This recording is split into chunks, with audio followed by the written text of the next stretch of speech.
Bien. Y acá que tengo uno. Chat. Profe, va a grabar la clase, ahora la comencé a grabar. Debe estar grabando. Bien, perfecto.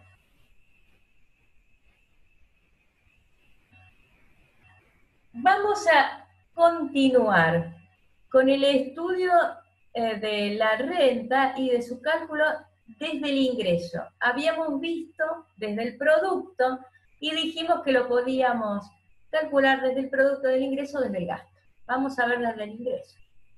¿Cómo se mide desde el ingreso? Medimos por una parte el sector privado. ¿En qué consiste el ingreso del sector privado? Vamos a tener nuestras empresas y vamos a tener nuestras familias, que son los propietarios, los factores de producción. Nuestras familias, que son trabajadores también, van a recibir por su trabajo el salario, por la renta el alquiler, por el capital el interés y el empresario el beneficio por su actividad empresarial, ¿no? Y si usted es un profesional independiente, le puede llamar honorario también. Van a ser ingresos monetarios que perciba por su labor o por el factor que esté prestando. Y por otro lado vamos a tener el sector público. Y ojo, porque el sector público puede actuar como sector privado y aparte de actuar como sector público. ¿Por qué? Como sector público percibe los ingresos, porque nos brinda educación, justicia, salud, seguridad, es básicamente por lo que existe el Estado. Lo vamos a ver cuando veamos sector público, vamos a volver a esas definiciones, pero cuando ustedes piensen, ¿para qué existe el Estado? El para qué es para brindarnos seguridad, justicia, salud, educación, cuestiones que no podemos por mano propia brindarnos nosotros. Ahora bien, el Estado también participa de alguna manera compitiendo con el sector privado en algunas empresas. De hecho, el Estado también es titular de empresas. Bien, hemos tenido un proceso de privatizaciones según los tiempos. Esa es otra interesante pregunta, ya voy a anotar acá, privatizaciones. Tenemos distintas épocas en la historia, y después hay bibliografía de ese tema, porque ha sido uno que he estudiado bastante, en el que tenemos distintas formas, ¿no?, de privatizaciones y de estatizaciones, distintas. Nunca es igual a lo anterior, siempre tenemos algunos modelos diferentes, como en la actualidad no es como en la de los 90. Vamos a profundizar en el sector público. Entonces también podemos tener Estado percibiendo algún beneficio. El Estado también presta servicios. Cuando nosotros, por ejemplo, vamos al laboratorio del ministerio a hacer un análisis de agua, y bueno, es el Estado el que presta el servicio. Un hospital público es el Estado el que presta el servicio. Nosotros somos Estado, somos Universidad Nacional, entonces tenemos una dependencia, tenemos autarquía, pero somos parte del Estado y estamos prestando un servicio de educación. Bien, entonces, vamos a ver el ingreso total. ¿Cómo lo podemos? Lo podemos resumir como la cantidad de propiedades que posee más el precio de los servicios que prestan. Digamos, va a entrar en juego todo cuando yo voy a calcular todo el ingreso que percibo. Y el ingreso personal, la sumatoria de las remuneraciones por los servicios, los factores producidos. Lo mismo, estamos diciendo con otras palabras lo mismo que dijimos anteriormente. Y diferenciemos el ingreso disponible como el ingreso personal menos los impuestos directos. Claro, yo como sector privado presto un servicio, recibo una remuneración por ese servicio, pero debo pagar impuestos que van a ir al sector público. Cuando yo mida lo total, voy a ver el todo, pero cuando voy a ver el mío, mi ingreso disponible, va a ser lo que yo recibí por los servicios que presté, menos los impuestos directos. Bien. ¿Qué es un impuesto? Porque estamos hablando de los impuestos como el principal ingreso, no el único, del sector público, no el único. Pero el principal dentro de lo que llamamos los ingresos genuinos del Estado. No el único, porque el Estado también tiene empresas, ¿bien? Entonces el Estado también percibe otro tipo de ingresos, y también es dueño de terreno, y también compra y vende propiedades, o sea, pero veámoslo acá desde el punto de vista como que su principal ingreso son los impuestos. El impuesto es un tributo o una obligación que no requiere una contraprestación directa por parte del Estado. ¿Eso qué quiere decir? Es un tributo o una obligación que surge del hecho de que todos aceptamos que debemos ser parte del Estado y que el Estado nos va a brindar seguridad, salud, educación, justicia. ¿Bien? Y no requiere una contraprestación directa del Estado, porque lo necesita para sus fines, que son ellos. Entonces yo abono los impuestos para que el Estado los administre para sus fines, pero el Estado no hace nada para que yo abone. Por supuesto, es una obligación mía, si no los abono, me persigue persecución desde el punto de vista fiscal para claro, que abone. El Estado en ese sentido tiene poder coercitivo en cuanto a las obligaciones tributarias que tenemos como ciudadanos. Y tiene el ejercicio de la fuerza pública. O sea, si nosotros no solo no pagamos, sino evadimos, bien, él tiene el ejercicio de la fuerza pública. Últimamente se considera al impuesto como un robo por parte del Estado. La palabra robo está mal utilizada jurídicamente, porque el robo implica que yo ejerza una violencia sobre usted. Por ejemplo, si yo ingreso a su casa, derribo la puerta e ingreso a su casa, ejercí una violencia sobre un bien suyo, ingresé a su casa, tomo el televisor y me lo llevo. ¿Bien? O salto la pared, rompo una reja, ingreso, tomo las joyas o dinero y me lo llevo. Eso es un robo. En el caso de esto, lo que se considera técnicamente, hay que analizar si el impuesto resulta confiscatorio.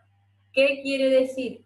Cuando el impuesto es excesivo y lo que usted tiene que abonar para el sostenimiento del Estado es excesivo en función de sus ingresos, resulta confiscatorio si a usted le impide progresar.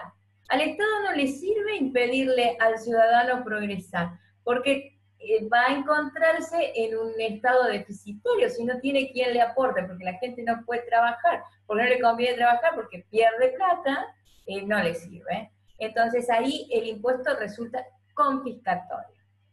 Vamos a ver que al respecto de que un impuesto resulte o no confiscatorio, se ha expresado la Corte que es cuando supera el 30% del ingreso de la persona física o la persona jurídica. Entonces, cuando el total de sus ingresos, lo que usted paga en impuestos, supera el 30%, podríamos decir que es confiscatorio. ¿Algo que agregar, Juan?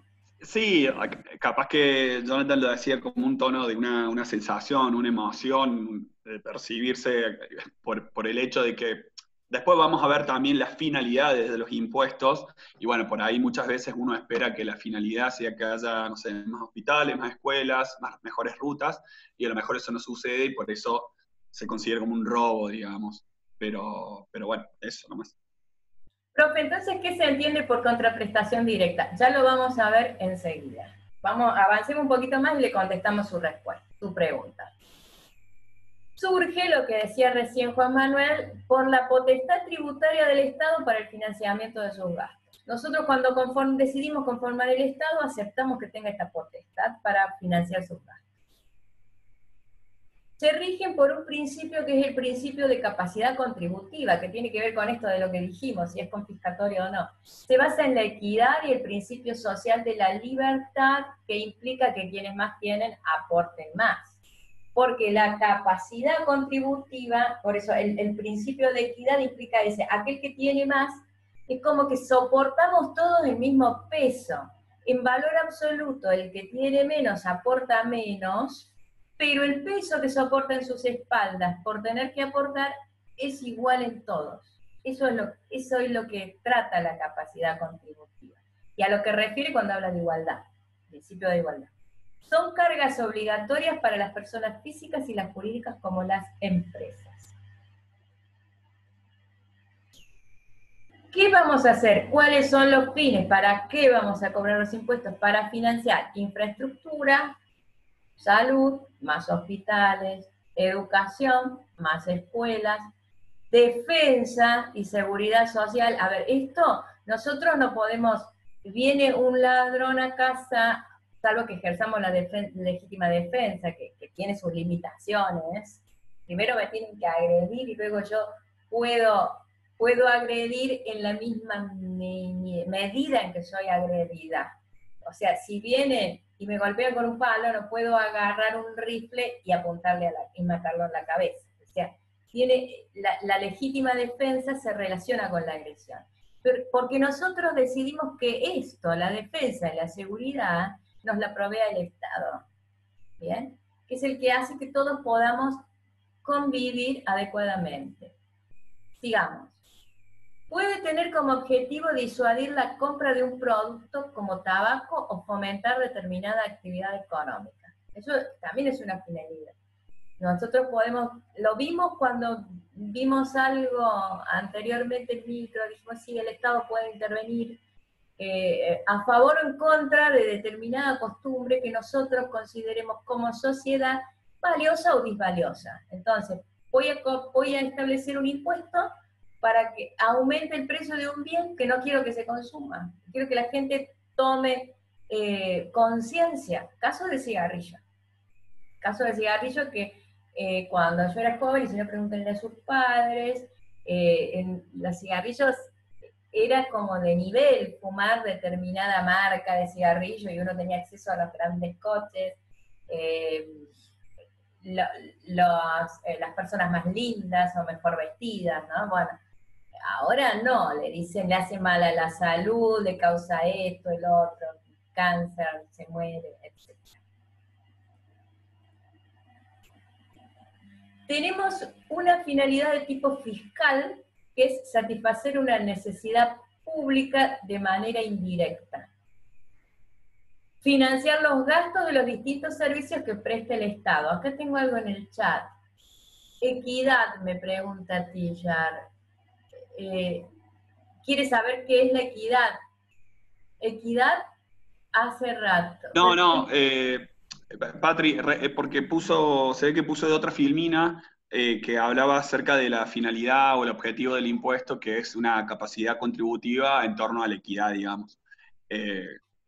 No sé si es una queja, no entendí tampoco No, porque a veces no se entiende el concepto de equidad, pero le puedo decir aquí el concepto de equidad. El concepto de equidad viene del derecho romano, de lo que es la justicia distributiva. Nosotros tenemos dos tipos de justicia.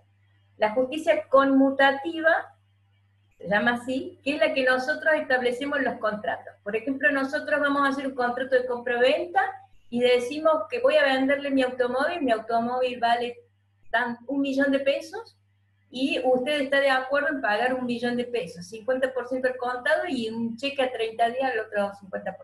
Suponga, eso es justicia conmutativa, para nosotros eso es justo, no se discute. La equidad se refiere a la justicia distributiva, que es la que nos interesa en economía, que es la asignación de la renta. ¿Cómo voy a asignar los recursos? ¿Cómo los voy a distribuir en la sociedad? A eso refiere la equidad. Entonces, la equidad, ¿qué dice el principio de equidad? Dar a cada cual lo suyo.